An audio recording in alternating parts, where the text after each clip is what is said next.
bisa bersama dengan tim 8 karena kami Mas Said dan Mas Dalam Depan konferensi pers yang digelar di Rumah Brawijaya, juru bicara Anies Baswedan di tim 8 Koalisi Perubahan untuk Persatuan, Dadang Yuliantana, menegaskan nama Puan Maharani sejak lama juga masuk dalam bursa pendamping Anies dalam Pilpres. Komunikasi Anies dengan Puan Maharani dinilai baik sejak Anies masih menjabat sebagai Gubernur DKI Jakarta. Karena sampai tadi dibuka dan sampai di dalam Koalisi Perubahan itu waktu itu daftar nama juga banyak, termasuk yang mengatakan itu ada juga di dalam daftar itu sebagai suatu kemungkinan kan di belakang. Jadi itu terima kasih kalau anggota koalisi itu dianggap baik ya, potensial kan. Pak Haye disebut-sebut sebagai wakil potensial Mas Ganjar, kami berterima kasih. Artinya kita nggak salah pilih. Kita memilih teman koalisi yang bermutu sehingga sebelah pun melirik anggota koalisi kita. Jadi ini sesuatu yang harus kita sambut positif sebagai signal bahwa berpolitik itu harus dengan apa ya? Dengan senang hati, bukan dengan ketegangan gitu, ya.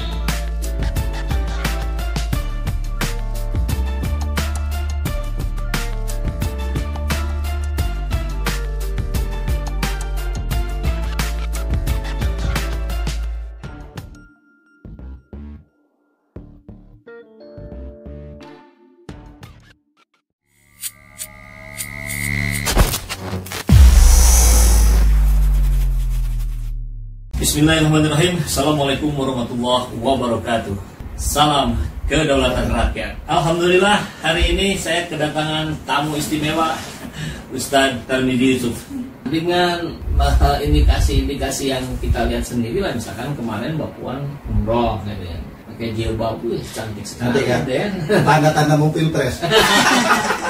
Tapi kemarin di Formula E lepas lagi jilbabnya, oh, iya. berkurang lagi cantiknya. Betul.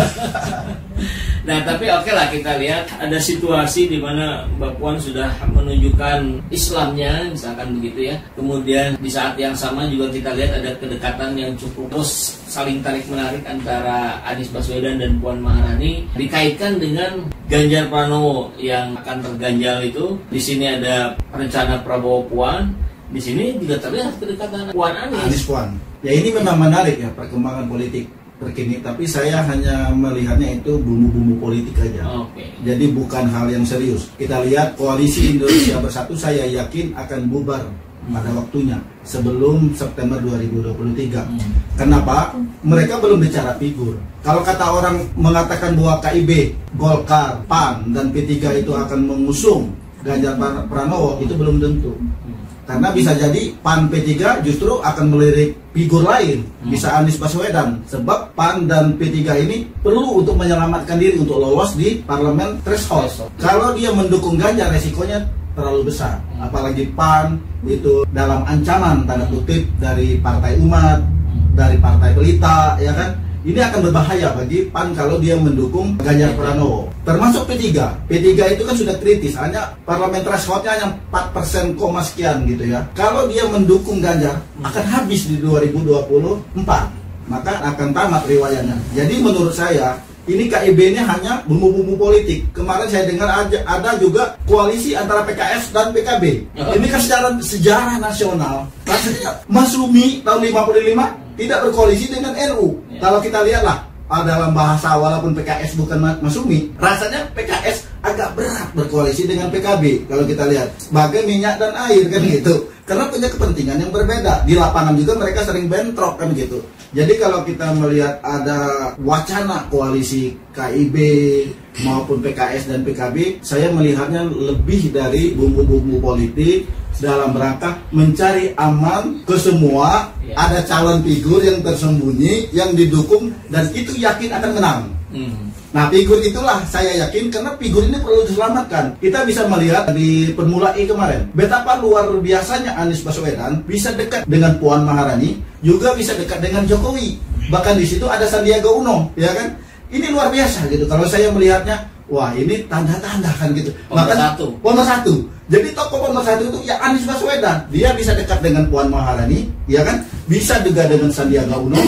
Dan satu lagi kita lihat dengan Jokowi. Ini kan suatu hal yang luar biasa kalau kita lihat. Jadi kalau saya melihatnya itu belum ada figur yang bisa satu panggung seperti Anies Baswedan.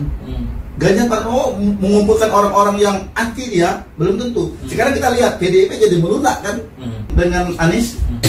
Terus termasuk pendukung-pendukung Jokowi juga. Akhirnya sekarang jadi melirik. Ternyata Jokowi juga sekarang mulai dekat-dekat dengan Anies lah gitu loh. Karena perlu untuk menyelamatkan kekuasaan setelah pasca Jokowi tidak berkuasa lagi. Nah, kalau bicara tadi PKS dengan PKB seperti minyak dan air, bagaimana dengan PKS PDIP yang juga ada mengerucut pada Anies, kalau bicaranya Anies Puan lah gitu. Itu rasanya hanya apa ya, seperti kata saya tadi, hanya bumbu-bumbu politik. Ya. Jadi belum tentu Anies Puan. Jadi ini saya melihat ada gerakan tertentu. Bagaimana caranya melunakkan sikap dari kelompok kiri dan kelompok kekiri-kirian yang ada di PDIP agar Anies Baswedan bukan ancaman bagi kita. Itu saja saya kira opini yang akan dibangun.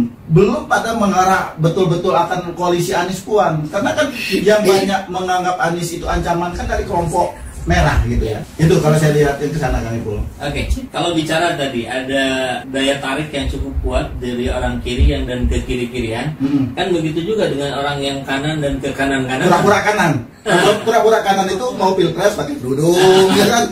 Terus mau pilpres pakai topi haji, pakai sorban, masuk pesantren ya.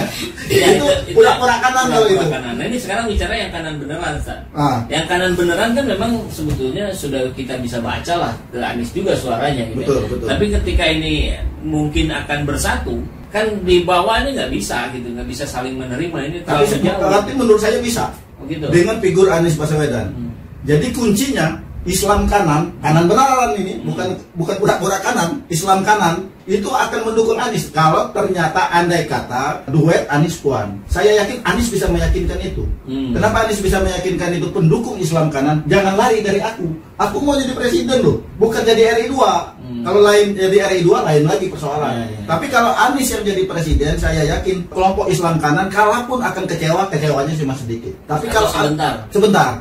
Jadi setelah Anies jelaskan, turun ke lapangan, dan melalui orang-orang yang pecinta Anies, pendukung Anies, itu akan mulai mereka merapat. Jadi saya yakin Anies Puan tidak terlalu menjadi ancaman bagi Anies. Gitu. Tapi justru akan menjadi ancaman dari kelompok kiri dan ke kiri-kirian. Ini yang jadi ancaman. Nah, tapi paling tidak tingkat resistensi dari kelompok kiri dan ke kiri-kirian memandang Anies itu tidak sedahsyat sebelum rencana duet Anies Puan. Tapi bantahan mengenai Prabowo yang akan jadi kingmaker itu kan sudah muncul dari Muzani kalau nggak salah. Betul. Sekjen Gerindra. Iya, menegaskan bahwa Prabowo tidak akan jadi kingmaker, tapi akan jadi capres. Cuman tinggal ditambahin mungkin capres abadi mungkin. Betul. Itu kan masih lama. Ya. Jadi artinya dinamika politik itu masih akan terjadi. Kan bisa jadi kalau kita lihat berlanjut dari Pilgub DKI Jakarta tahun 2017, siapa nyangka Anies Baswedan akan jadi calon gubernur dari Gerindra. Hanya detik-detik terakhir Anies itu akan jadi calon gubernur, ya kan? Dan ini di luar perkiraan semua orang, prediksi semua pengamat. Ternyata Anies didukung oleh Gerindra untuk menjadi cagup DKI. Tidak menutup kemungkinan di 2024 konstelasi politik berkembang lagi dan lain sebagainya sehingga Prabowo mendukung Anies.